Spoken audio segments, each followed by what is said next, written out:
Hello students, I am Ansar sir and this is Ejaz sir maths academy. इससे पहली class में हमने एक डेरिवेशन पढ़े थे, उसमें हमने रोटेशनल काइनेटिक एनर्जी का फॉर्मूला लाए थे। Rotational kinetic energy is equal to half I omega square. What is I? Moment of inertia. What is moment of inertia? It is the tendency of a body to oppose motion. ये उसका physical significance है। Moment of inertia का मतलब है कि गोल घूमने को oppose करती है। अगर वो बॉडी को गोल घुमाना चाहो तो वो बॉडी कहती है नहीं मुझे गोल मत घुमाओ, है ना। और अगर मैथमेटिकल उसका डेफिनेशन लिखना है और एग्जाम में मैथमेटिकल डेफिनेशन ही लिखना चाहिए, और वो डेफिनेशन क्या है? Moment of inertia is defined as the sum of product of mass of each particle of the body and square of its distance from the axis of rotation. आज हम derivation नया पढ़ेंगे और इस डेरिवेशन में हमको पढ़ना है, सी डेरिवेशन क्या है? Expression for, in this class, today's class, we are going to derive an expression for torque acting on a body rotating with constant angular acceleration,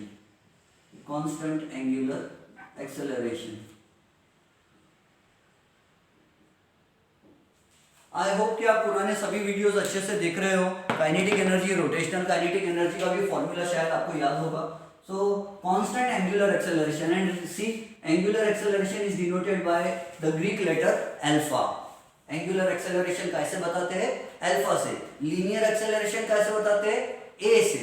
what is linear acceleration? Sidhi line में चलते समय अगर मेरी speed बढ़ जाती है या कम हो जाती है तो उसे कहते हैं linear acceleration.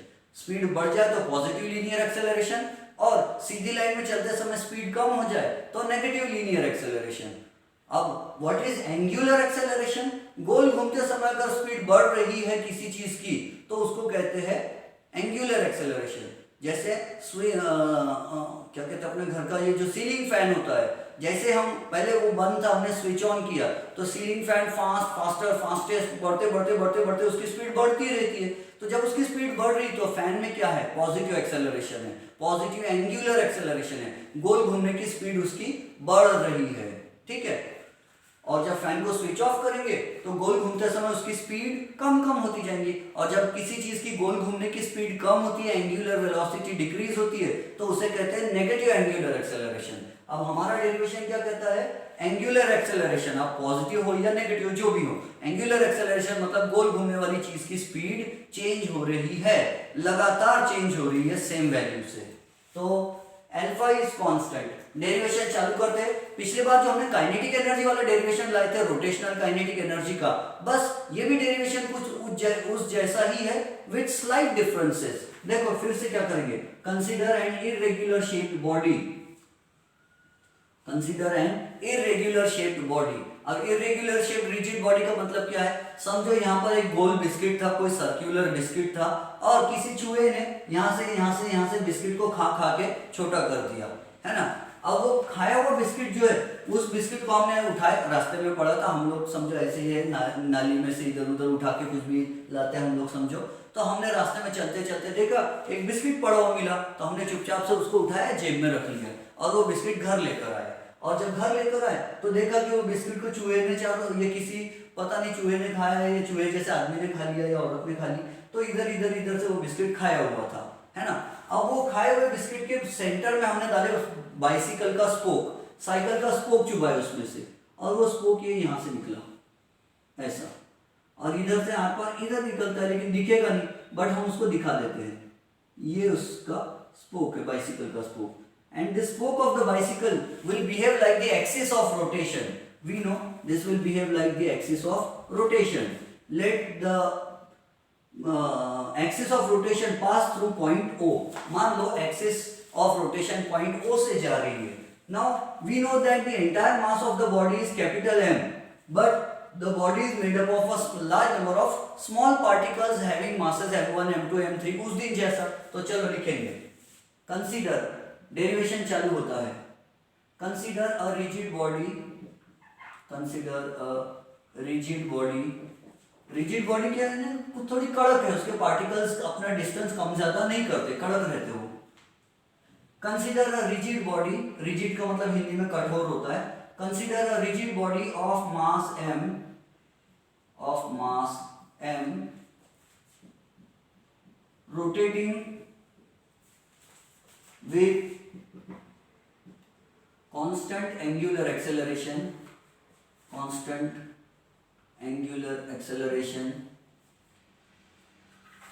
alpha about an axis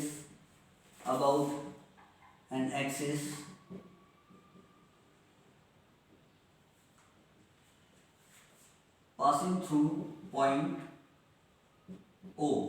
axis of rotation कहां से पास हो रही, पॉइंट O से, ठीक है। अब यहां पे लिखते हैं next second paragraph, let us consider that the body is made up of, let us consider that the body is made up of a large number of particles having masses m1 m2 m3 mn, which are situated, particles are situated means which are situated at distances r1 r2 r3 rn from the axis of rotation,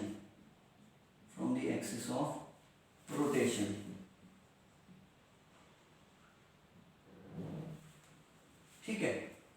अब ये देखो इसके particles बना लेते हैं। ये first particle बहुत दूर है m1 at a distance r1, ये सेकंड पार्टिकल यहाँ दे देते हैं नजदीक में, its mass is m2 at a distance r2, ये थर्ड पार्टिकल यहाँ पर है, particle is m3 at a distance r3, और ये पार्टिकल मीडियम दे देते हैं, ये वाला इट्स डिस्टेंस इज rn, और ये पार्टिकल का मास है mn, ठीक है। दीज आर द पार्टिकल्स, ऐसे mn यानी बहुत सारे पार्टिकल्स है, हमने समझो 1 2 3 5 50,000 1 लाख सब पार्टिकल्स गिन लिए, और आखिरी पार्टिकल है mn, क्योंकि सभी पार्टिकल बनाते बैठेंगे तो हमारी वाट लग जाएंगी। तो ये हो गया। अब ये बिस्किट गोल घूम रहा है with constant angular velocity alpha, biscuit गोल घूम रहा है, गोल गोल रानी इतना पानी, तो बिस्किट गोल गोल गोल गोल घूम रहा है। अल्फा एंगुलर एक्सेलरेशन यानी उसकी वेलोसिटी मान लो बढ़ रही है, बिस्किट के गोल घूमते समय वेलोसिटी बढ़ रही है, इक्वल अमाउंट से इक्वल वैल्यू से बार बार बढ़ते ही जा रही उसकी एंगुलर वेलोसिटी, मतलब उसमें एंगुलर एक्सेलरेशन है। अब क्या करेंगे, angular acceleration of the body is constant but different particles will have different linear acceleration, her particle का अपना अपना एक अलग अलग लीनियर एक्सेलरेशन रहेगा, और वो लीनियर एक्सेलरेशन कितना रहेगा तो हम बताते हैं वो उसको अलग अलग कलर से, कलर्स यस। ये देखो पार्टिकल मास m1, इसका डिस्टेंस ज्यादा है तो इसमें इसकी लीनियर वेलोसिटी कैसी रहेंगी, ज्यादा, तो बढ़ेगी भी ज्यादा, तो इसका लीनियर एक्सेलरेशन ये रहेगा, इसका लीनियर एक्सेलरेशन रहेगा a1 बार। लीनियर एक्सेलरेशन समझता आपको, लीनियर एक्सेलरेशन यानी सीधी लाइन में चलते समय स्पीड बढ़ जाना या कम हो जाना। तो यहाँ पर ये बिस्किट जब गोल घूम रहा है, गोल गोल गोल, तो बिस्किट फास्ट तेज होते जा रहा है, हर बार बिस्किट हर चक्कर में उसकी स्पीड बढ़ रही है, पहले चक्कर में धीरे घूमा, दूसरे चक्कर में और फास्ट घूमा, तीसरे चक्कर में और फास्ट घूमा, चौथे चक्कर में और फास्ट घूमा, पांचवें चक्कर में और 5 घूमा, 4 बार और आ गया, और फिर ऐसे करते करते वेलोसिटी हर चक्कर में सेम वैल्यू से बढ़ रही, सेम वैल्यू से वेलोसिटी बढ़ रही, मतलब सेम वैल्यू से एक्सेलरेशन आ रहा है उसमें। तो एक्सेलरेशन, सेकंड पार्टिकल का लीनियर एक्सेलरेशन किधर रहेगा, इधर के डायरेक्शन में रहेगा, उसको नाम देते हैं हम a2 बार, उसका लीनियर एक्सेलरेशन इज a2 बार। फिर उसके बाद तीसरा पार्टिकल है m3, वो भाग रहा है तो उसका लीनियर एक्सेलरेशन ये देखो, उसको नाम दे देते हैं हम a3 bar. a3 bar is the linear acceleration of the third particle. अब ये फोर्थ पार्टिकल का लीनियर एक्सेलरेशन कितना रहेगा, सॉरी फोर्थ यानी लास्ट पार्टिकल है, उसका लीनियर एक्सेलरेशन हम बता देते हैं आर एन, सॉरी आर नहीं, A N bar, A N बार, ये उसका लीनियर एक्सेलरेशन है। क्या आपको ये रिलेशन याद है? पहले हमने इसी चैप्टर में एकदम स्टार्टिंग में पढ़े थे, linear displacement is equal to radius into angular displacement, linear velocity is equal to radius into angular velocity, linear acceleration is equal to radius into angular acceleration. ये रिश्ते याद रखो, तीन रिश्ते हैं, तीन रिलेशंस है। Linear displacement is equal to radius into angular displacement, linear velocity v is equal to radius into angular velocity omega, and linear acceleration is equal to radius into angular acceleration. तीनों relations हमको याद रखना है। Done, चलो अच्छी बात है। अब देखो हम क्या लिखेंगे, although the entire body is rotating with same angular acceleration alpha,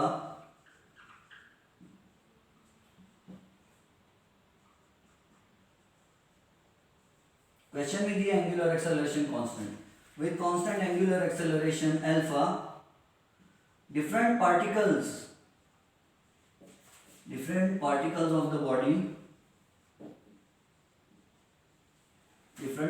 of the body have different linear accelerations.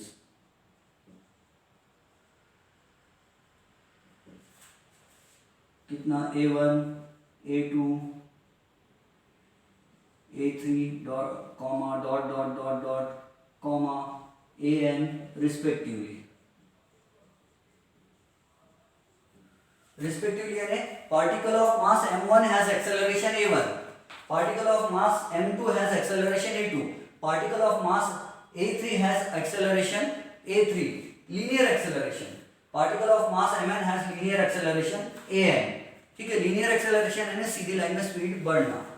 तो अब देखो क्या होगा, याद करो वो डेरिवेशन, पुराना पेजेस पलटा के देखो, आप नोट्स बना रहे होंगे घर में, तो एक पेज पलटा के देखो, काइनेटिक एनर्जी का, रोटेशनल काइनेटिक एनर्जी के डेरिवेशन में हमने ऐसे किए थे। सिर्फ यहाँ क्या लिखे थे, although the entire body is rotating with same angular velocity omega, different particles of the body have different linear velocities लिखे थे हमने वहां पर, और वहां लिखे थे v1, v2, v3, v4 ऐसा लिखे थे। तो यहाँ पर बस जहां जहां वेलोसिटी आ रही है उसकी जगह एक्सेलरेशन करना है। आप ध्यान से देखो फिर क्या होगा, तो हम ये हटा देता हूं, ये हमको नोट कर लो, याद रखना है, बहुत काम में आता है, बार बार आने वाले चैप्टर्स में भी इसका काम पड़ सकता है। अब सुनो, तो for the first particle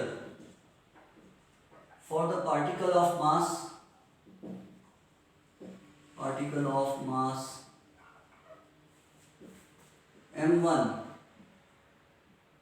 for the particle of mass m1 क्या होगा, फोर्स इज इक्वल टू क्या लिखते हैं हम, force is equal to mass into acceleration, linear acceleration, F is equal to m1 a1, लेकिन हम इसको ऐसा भी लिख सकते हैं, F is equal to m1 r1 into alpha, since a1 का मतलब क्या है, r into alpha, since a is equal to r into alpha. Similarly, F2 is equal to m2 r2, एक मिनट m1, हाँ, फोर्स इज इक्वल टू ये हो गया, force का फॉर्मूला हो गया, टॉर्क इज इक्वल टू क्या होता है, torque is equal to R into F होता है। देख लो, studied in the 11th standard, torque का फॉर्मूला 11th स्टैंडर्ड में हम पढ़ चुके हैं कि टॉर्क का फॉर्मूला होता है R into F torque, torque यानी किसी चीज को घुमाना, घुमाने की ताकत, गोल घुमाने की ताकत। अब इसके लिए मैंने आपको एग्जांपल क्या दिया था कि ये देखो, ये this is the axis of rotation और एक ये डोर है, दरवाजा है। दरवाजे का हैंडल इधर क्यों लगाते किनारी पर, दरवाजे का हैंडल यहाँ क्यों नहीं देते, दरवाजा ऐसा घूमेगा, खुलेगा, बंद होगा, क्योंकि ये एक्सिस ऑफ रोटेशन से दरवाजे के हैंडल का डिस्टेंस क्या है, आर। दरवाजा खोलने के लिए हमको टॉर्क कितना चाहिए, मान लो 6 न्यूटन मीटर चाहिए, टॉर्क 6 न्यूटन मीटर चाहिए। न्यूटन यानी फोर्स, एम यानी distance, metre newton metre, M M N नहीं लिखना, नहीं तो मिली न्यूटन लिखेगा वो, तो न्यूटन मीटर, 6 न्यूटन मीटर का टॉर्क चाहिए दरवाजा खोलने या बंद करने के लिए। अब टॉर्क इज कांस्टेंट, तो टॉ इज इक्वल टू क्या है, आर इंटू एफ है।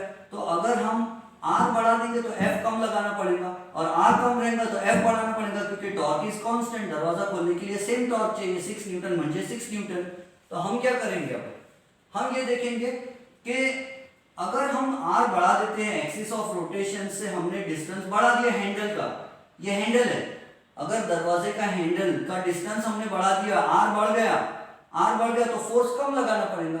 तो किसी भी दरवाजे को खोलने के लिए हैंडल किनारी पर क्यों लगता है मालूम है, क्योंकि डिस्टेंस बढ़ जाने से फोर्स कम लगता है, कम ताकत में हम दरवाजा खोल सकते हैं और बंद कर सकते हैं।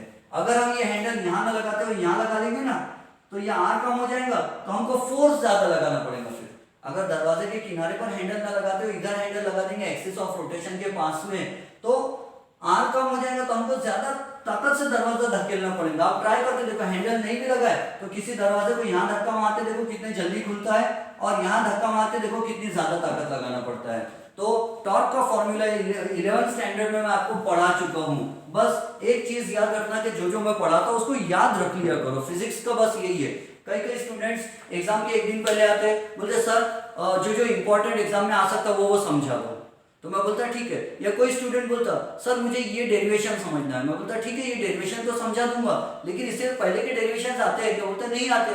बोलता फिर वो डेरिवेशन नहीं आते, पुराने कॉन्सेप्ट्स क्लियर नहीं रहेंगे तो नए वाले कैसे समझेंगे। इसीलिए जो जो मैं पढ़ाता हूँ उसको एक बार अच्छे से याद रख लिया करो, ताकि आगे समझने में आसानी हो।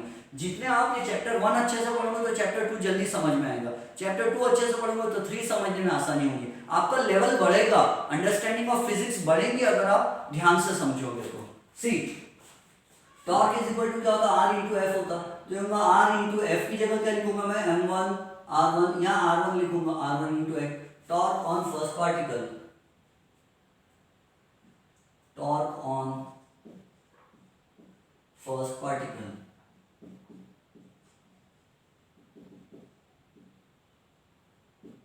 Torque on first particle. Torque यानी गोल घुमाने वाला फोर्स, लेकिन फोर्स वर्ड यूज नहीं करना चाहिए।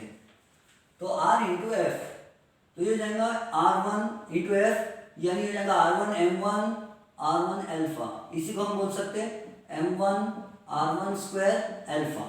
सिमिलरली ये टॉर्क नंबर 1 T टॉ 1 लिखता है, ये जो लेटर बना रहा है ऐसा T जैसा बना के ऐसा मोड़ दे रहा है उसको, this Greek letter is called tau. इस लेटर का नाम है ताऊ, पाए लगू ताऊ, और ये बताता क्या है, टॉर्क। टॉर्क यानी क्या होता है, गोल घुमाने वाला फोर्स। गोल घुमाने वाले फोर्स को टॉर्क बोला जाता है, लेकिन फोर्स नहीं बोलना चाहिए हमें उसको।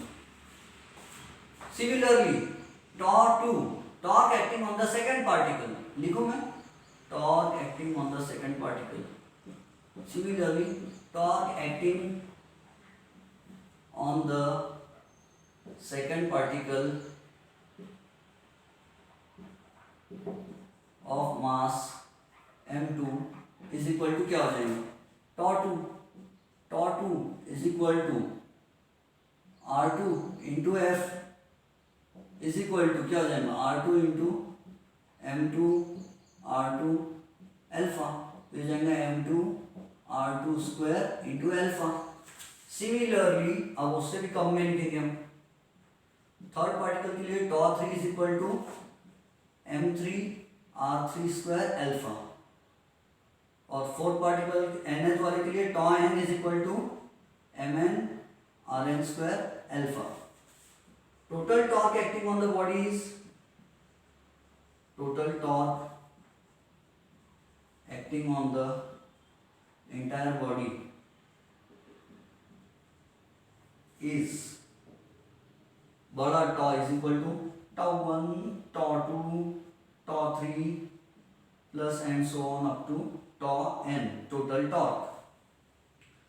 तो tau is equal to torque number 1 क्या होगा, m1 r1 square alpha plus m2 r2 square alpha plus m3 r3 square alpha plus plus plus mn rn square alpha. ये है, ठीक है। अब मुझे बताओ इन सब में से कॉमन क्या निकलता। Very good, alpha. कहाँ लिखते हैं, टॉ इज इक्वल टू लिखेंगे m1 r1 square plus m2 r2 square plus m3 r3 square plus and so on up to mn rn square. Common निकलेगा अल्फा। बट किंतु लेकिन परंतु अब ये देखो ये क्या है, m1 r1 square plus m2 r2 square plus m3 r3 square plus and so on up to mn rn square. ऐसा लग रहा है कि ये डेफिनेशन तो मोमेंट ऑफ इनर्शिया की डेफिनेशन है। क्या डेफिनेशन है मोमेंट ऑफ इनर्शिया की, the sum of product of mass of each particle of the body and square of its distance from the axis of rotation. ये तो moment of inertia की definition है। मतलब इसकी जगह हमने क्या लिखना चाहिए, मोमेंट ऑफ इनर्शिया। अब बताओ कौन से लेटर से मोमेंट ऑफ इनर्शिया डिनोट करते हैं, तो we denote moment of inertia by the letter I, capital I. तो यहां हम लिखेंगे टॉर्क इज इक्वल टू, कहां लिखेंगे, पहले ये छपाई कर लो जल्दी से। हेडिंग क्या है अपनी, what is the heading of the derivation.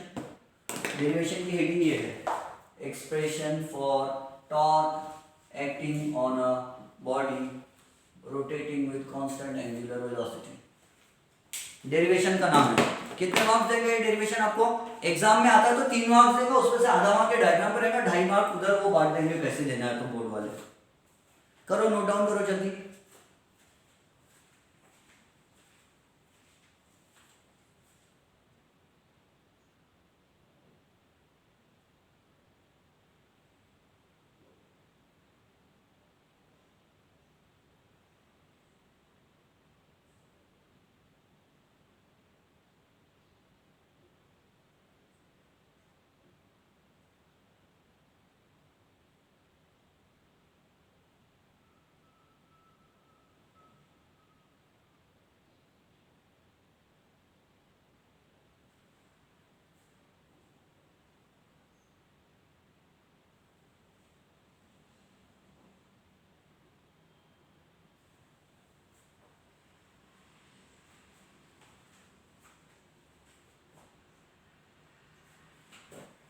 Very good.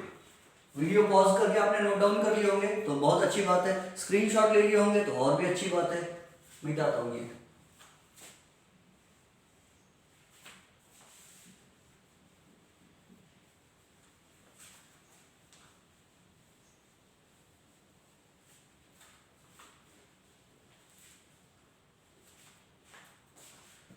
C what will be our next step, tau is equal to, ये सब कॉमन निकालिए, तो tau is equal to torque. What is tau, total torque acting on the body. ये body क्या कर रही है, गोल घूम रही है, और गोल घूमते समय उसमें एंगुलर एक्सेलरेशन आ रहा है, मतलब उसकी स्पीड बढ़ रही है। और स्पीड कब बढ़ेगी, जब टॉर्क लगाएंगे, गोल घुमाने की ताकत लगाएंगे, तभी तो स्पीड बढ़ेगी ना गोल घूमने की। हाँ, तो उस पर टॉर्क लग रहा है। टोटल टॉर्क कितना है, तो total torque m1 r1 square plus m2 r2 square plus m3 r3 square plus and so on up to mn rn square. इसकी जगह हम लिखेंगे I। What is I, moment of inertia, और alpha where, और फिर यहां लिख देंगे where I is moment of inertia, moment of inertia of the body, और वो I इज इक्वल टू क्या है, m1 r1 square plus m2 r2 square plus and so on up to mn rn square. This is moment of inertia. तो ये formula क्या बन गया, tau is equal to I into alpha. अब इससे क्या पता चलता है, जिस तरह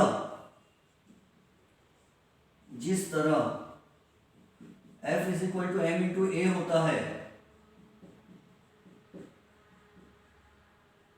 वैसे ही tau is equal to I into alpha होता है।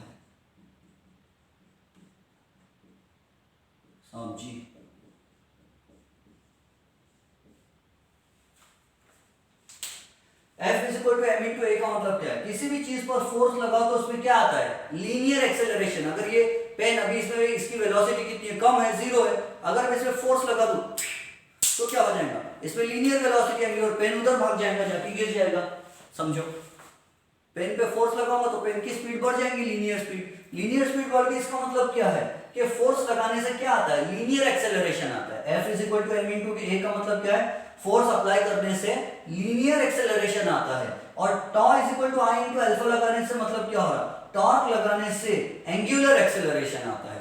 यानी कोई चीज गोल घूम रही धीरे धीरे और आप उसको और हाथ से झोंका दे रहे, झूला दे रहे, गोल गोल और घुमा रहे, तो उसमें क्या आएगा? एंगुलर एक्सेलरेशन उसका बढ़ेगा। समझो आप किसी गार्डन में गए और वो गोल घूमने वाला झूला है, वो कहीं कहीं झूले में देखा मैंने, चिड़िया, बतख, डक बना रहता, छोटे बच्चों का झूला। तो वो झूले पे छोटे बच्चों को बैठा दिया आपने और वो धीरे धीरे झूला घूम रहा है। आपका तो बच्चा अभी है ही नहीं, तो मान लो जब आप बड़े हो जाएंगे तब की बात, तो आपका बच्चा बोलता है कि मम्मी पापा मुझे और जोर से झूला दो, तो आप क्या करते हैं? जोर से झूला देने के लिए और वो गार्डन में जो डक्स बने, बतख बने हुए लोहे के, प्लास्टिक के, जो भी उसमें बच्चे बैठे, तो आप उसको और जोर से धक्का दोगे, और जोर से धक्का दोगे, तो क्या कर रहे हैं आप? उस पर और ज्यादा टॉर्क लगा रहे, और टॉर्क लगाने से रिजल्ट क्या हो रहा है? नतीजा क्या निकल रहा है कि वो और ज्यादा उसमें एंगुलर एक्सेलरेशन आ रहा है और जोर जोर के घूम रहा है, गोल गोल। तो टॉर्क लगाने से रोटेशनल एक्सेलरेशन आता है, एंगुलर एक्सेलरेशन आता है। समझ गए? एंगुलर यानी रोटेशनल। टॉर्क लगाने से एंगुलर एक्सेलरेशन आता है और फोर्स लगाने से लीनियर एक्सेलरेशन आता है। लीनियर एक्सेलरेशन यानी सीधी लाइन में जाने की वेलोसिटी बढ़ या घट जाना, और एंगुलर एक्सेलरेशन का मतलब होता है गोल घूमने की स्पीड कम या ज्यादा हो जाना। तो टॉर्क जितना लगाओगे, एक तो गोल घुमाने की स्पीड बढ़ाने के लिए भी टॉर्क लगाना पड़ता है, और कोई चीज गोल घूम रही तो उसको रुकाने के लिए उल्टा टॉर्क लगाना पड़ता है। ठीक है, तो टॉर्क लगाने से एंगुलर वेलोसिटी बढ़ा भी सकते हैं हम और घटा भी सकते हैं। कहने का सिंपल मीनिंग, टॉर्क लगाकर हम एंगुलर एक्सेलरेशन ला सकते हैं, पॉजिटिव एंगुलर एक्सेलरेशन भी ला सकते हैं और नेगेटिव एंगुलर एक्सेलरेशन भी ला सकते हैं। बात समझ में? इससे एक चीज और समझ में आती है कि ये रिलेशन को देखो, मैं directly proportional, inversely proportional relation आपको कई लंबे समय से समझाता आ रहा हूं, तो आपको तो ऑलरेडी आता है, बहुत अच्छे इंटेलिजेंट लोग हैं आप लोग। तो उसमें देखो टॉ और आई में क्या रिलेशन है? If alpha is constant, tau is directly proportional to moment of inertia if alpha is equal to constant. इससे एक चीज और पता चलती है कि जिसका जितना ज्यादा मोमेंट ऑफ इनर्शिया रहेगा उस पर टॉर्क उतना ज्यादा लगाना पड़ेगा। समझ रहे हो? जिसका मोमेंट ऑफ इनर्शिया ज्यादा रहता है उसको घुमाने के लिए टॉर्क ज्यादा लगाना पड़ता है, वो इजीली नहीं घूमता। तो जिसका मोमेंट ऑफ इनर्शिया ज्यादा रहता है उसको घुमाने के लिए ज्यादा टॉर्क लगाना पड़ता है, ज्यादा मेहनत करना पड़ता है, और जिसका मोमेंट ऑफ इनर्शिया कम है उसको घुमाने के लिए टॉर्क कम लगाना पड़ता है। अंडरस्टूड? जिसका मोमेंट ऑफ इनर्शिया ज्यादा है उसको घुमाने के लिए टॉर्क ज्यादा लगाना है, और जिसका मोमेंट ऑफ इनर्शिया कम है उसको घुमाने के लिए टॉर्क कम लगाना है, अगर अल्फा कांस्टेंट है तो। बात समझ में आ रही है? हाँ। अच्छा, अब एक लास्ट में, ये हमारा टॉपिक था आज का। दूसरी चीज ये है कि चेतन ने मुझे एक क्वेश्चन पूछा है कि angle of banking height of the vehicle पर डिपेंड करता है क्या? तो देखो, वैसे मैथमेटिकली ये तो आपने लिख लिए होंगे शायद, यहाँ मैंने क्या लिखा था मालूम है? Tau is equal to I into alpha, और यहाँ था where I is equal to, ये था मोमेंट ऑफ इनर्शिया। देखो,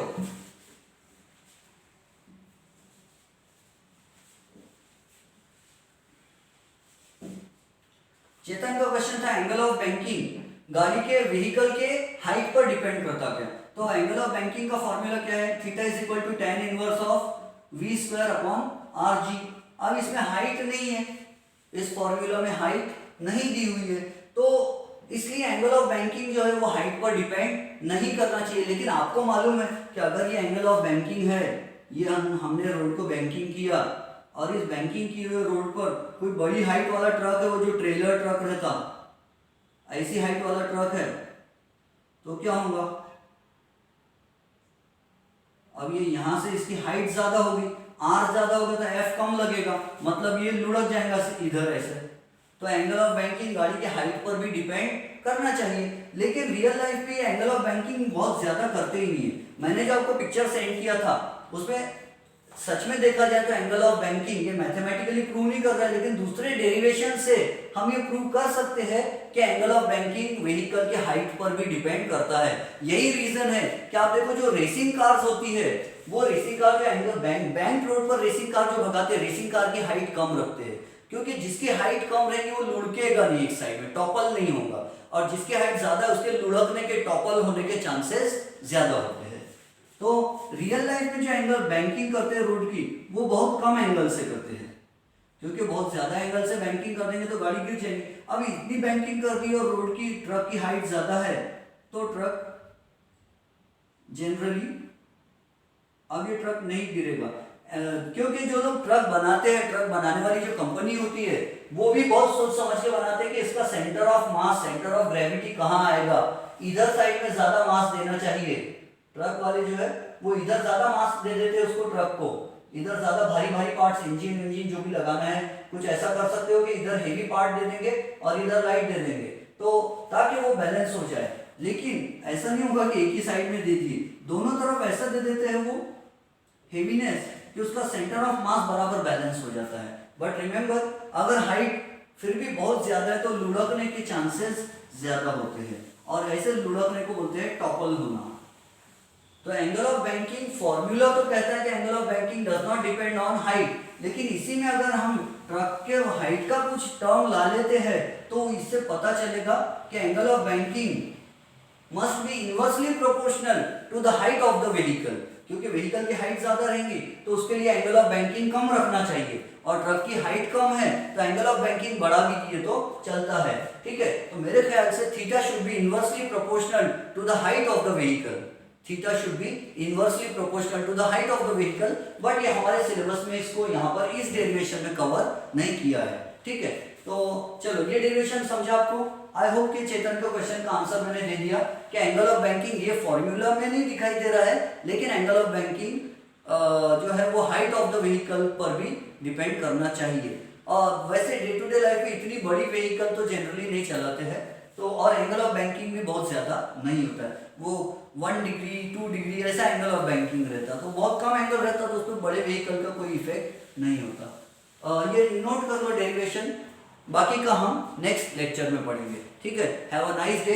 लॉकडाउन अगर खुल भी जाए, गवर्नमेंट अगर कहे कि हमने दुकानें खोल दी है, बट गवर्नमेंट की तरफ से परमिशन मिल रही है, कोरोना वायरस ने परमिशन नहीं दिया कि आप बाहर घूमो, मैं आपको परेशान नहीं करूंगा, इसीलिए stay at home, stay safe and enjoy studies.